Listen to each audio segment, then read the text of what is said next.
السلام علیکم ورحمۃ اللہ وبرکاتہ۔ میں ہوں آپ کا میزبان عبدالواحد صدیقی۔ جی دوستو، آج شعبان المعظم کی 14ویں تاریخ ہے اور بعد نماز مغرب 15ویں تاریخ ہو جائے گی۔ تو اس کے سلسلے میں تفصیلی بات جو ہے ہم تحریری طور پر مضمون کے شکل میں ہم کر چکے ہیں، اور اس رات کی فضیلت کے متعلق ہم نے قرآن و حدیث سے جو ہے ثابت کرنے کی کوشش کی اور کی بھی،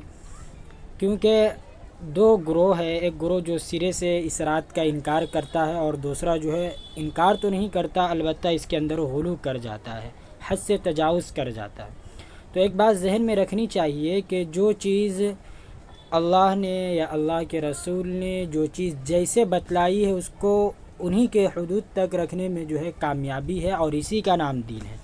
اپنی طرف سے کسی چیز کو پھیلانے یا اپنی طرف سے بڑھانے کا نام دین نہیں ہے، بلکہ اس کو بدعت کہا جاتا ہے۔ لہٰذا ہم نے اس کے متعلق جو ہے تفصیلی بات کی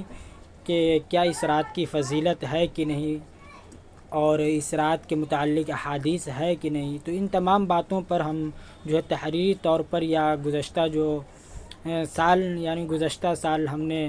جو بیان کیا تھا تو وہ بھی یوٹیوب کے اوپر موجود ہے، آپ اس کا لنک ہم ڈسکرپشن میں دے دیں گے، آپ وہاں سے جو ہے اس کو دیکھ سکتے ہیں اور سمجھ سکتے ہیں۔ تو کہنے کا مطلب یہ ہے کہ اس رات کی فضیلت احادیث کے اندر بھی آئی ہے، اور قرآن کریم کی جو وہ آیت ہے انا انزلناہ فی لیلۃ مبارکۃ انا کنا منذرین، اس کے اندر جو ہے نا مفسرین کی دو رائے ہے، اور حضرت اکرمہ رضی اللہ رحمۃ اللہ علیہ اور دوسری طرف جو ہے جمہور مفسرین ان کی رائے ہے کہ لیلہ مبارکہ سے جو ہے شب قدر کی رات مراد ہے، لیکن دونوں کے پاس اپنے دلائل ہیں اور احادیث بھی موجود ہے، لہٰذا اس لیے اس رات کا انکار نہیں کیا جا سکتا۔ تو اور یہ محدثین کا اصول ہے کہ جہاں پر ایک ضعیف حدیث ہو اور اس حدیث کی تائید اگر دیگر روایت سے ہو رہی ہو یا دیگر طرق سے اگر اس کی تائید ہو رہی ہے تو پھر وہ حدیث ضعیف نہیں ہوتی ہے، بلکہ وہ صحت کے درجہ کو پہنچ جاتی ہے اور اعمال کے اعتبار سے وہ قابل قبول ہو جاتی ہے، آدمی اس پر عمل کر سکتا ہے اور وہ اس کو جو ہے اپنی زندگی کے اندر لا سکتا ہے، تو اس میں کوئی حرج کی بات نہیں۔ ہاں البتہ روزے کے سلسلے میں نے گزشتہ سال بھی جہاں میں امامت کیا، جہاں یعنی اپنے گاؤں کی مسجد کے اندر، تو یہ تمام چیزیں جو میں نے وہاں بھی ذکر کی، وہاں بھی بتلائی کہ روزے کے متعلق ایک حدیث ہے وہ بھی ضعیف ہے، لیکن اگر کوئی آدمی رکھنا چاہتا ہے تو وہ اس کی نیت الگ ہونی چاہیے، صرف شب برأت کی نیت سے روزہ رکھنا یہ صحیح نہیں ہوگا۔ ہاں اگر رکھنا چاہتے ہیں تو یہ ایام بیز سمجھ کر، یا آپ علیہ الصلاۃ والسلام اس مہینے میں خصوصاً روزہ رکھا کرتے تھے تو اس اعتبار سے جو ہے ہم روزہ رکھ سکتے ہیں، لیکن صرف شب برأت کا سمجھ کر روزہ رکھنا یہ جائز نہیں، یہ صحیح نہیں ہے۔ اسی طرح ایک اور مسئلہ ہے، وہ یہ ہے کہ لوگ اس رات جو ہے جم گھٹا یعنی جم غفیر بھیڑ کے ساتھ مسجدوں کے اندر عبادت کرتے ہیں، یا لوگ چراغاں کرتے ہیں، یا قبرستان جو ہے لوگ دھڑلے سے جاتے ہیں۔ تو میں نے بتلایا تھا کہ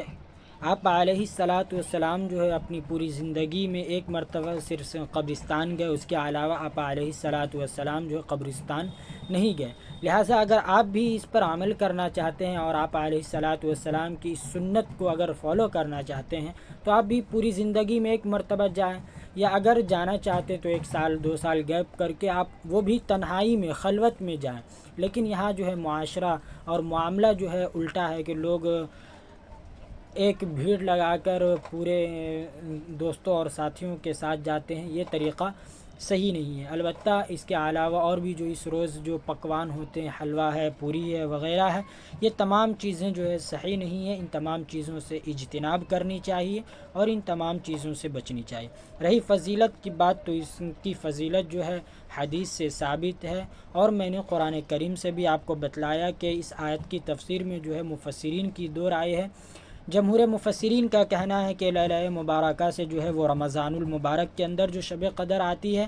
وہ ہے، اور لیکن حضرت اکرمہ ہے اور ان کے ساتھ اور بھی بعض مفسرین ہیں، اور یہ حضرت اکرمہ جو ہے یہ بھی ائمہ مفسرین میں شمار کیے جاتے ہیں، ان کی رائے ہے کہ اس سے مراد جو ہے لیلہ مبارکہ سے جو مراد شب برأت کی رات ہے۔ لہذا شب برأت کا ڈائریکٹ انکار کر دینا کہ یہ کوئی فضیلت والی رات نہیں ہے، تو ایسا کرنا قرآن کے جو مفسرین ہیں ان کے بھی منافی ہے، اور اسی طریقے سے آپ علیہ الصلاۃ والسلام کی جو احادیث اس سلسلے میں 10 راویوں کے ساتھ جو مختلف طرق سے آئی ہے ان کی بھی مخالفت ہوگی۔ لہٰذا اگر آپ کو نہیں منانا ہے یا آپ کو اس رات عبادت نہیں کرنی ہے، نہ کریں، لیکن جو لوگ کر رہے ہیں ان کے اس عبادت کے اندر آپ مخل نہ ہو، آپ کسی طریقے سے انٹرفیئر نہ کریں۔ ہاں، اگر لوگ غلط کر رہے ہیں، جیسے اس رات لڑکیاں جو ہے سج دھج کر اپنے گھروں سے باہر نکلتی ہیں، ہم نے گاؤں کے اندر یہ تمام چیزیں دیکھی ہے، تو ان تمام چیزوں سے جو ہے بچنے کی ضرورت ہے۔ اس کو شب برات نہیں کہا جائے گا۔ اگر اس طریقے سے اگر آپ کو منانا ہے تو واقعی ایسا جو ہے شب برات منانا ناجائز اور حرام ہے۔ لیکن جو طریقہ ہے کہ تنہائی کے اندر خلوت میں اپنا راتوں کو جاگ کر خدا کی عبادت کرے، اور ساتھ میں یہ بات ذہن رہنی چاہیے کہ پوری رات جاگے اور ایک دوسرے کے ساتھ مٹر گشتی یعنی گپ شپ میں جو ہے پورے وقت کو ضائع کر دیا، ایسا جاگنا نہ جاگنا دونوں برابر ہے۔ جاگے اور ساتھ میں فجر کی نماز بھی آپ ادا کریں، اور اگر ایسا نہیں کر سکتے ہیں تو آپ عشاء کی نماز پڑھ کر فوراً سو جائیں، اور شب برات فجر کی نماز جو ہے وہ آپ جماعت کے ساتھ ادا کریں، تو یہ زیادہ فضیلت کا کام ہے اور یہی ہونی چاہیے۔ یہ نہ ہو کہ آدمی پوری رات جاگے اور پتہ چلے کہ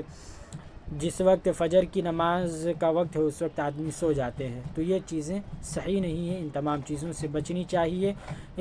اور اگر آپ کو اس کے متعلق اور اگر تفصیل اور دلائل اور ثبوت چاہیے کہ بعض لوگوں کو اس پر اختلاف ہوگا، تو وہ لنک ڈسکرپشن میں ملے گا، آپ اسے جا کر جو تمام تحریر پڑھ سکتے ہیں۔ والسلام علیکم ورحمۃ اللہ۔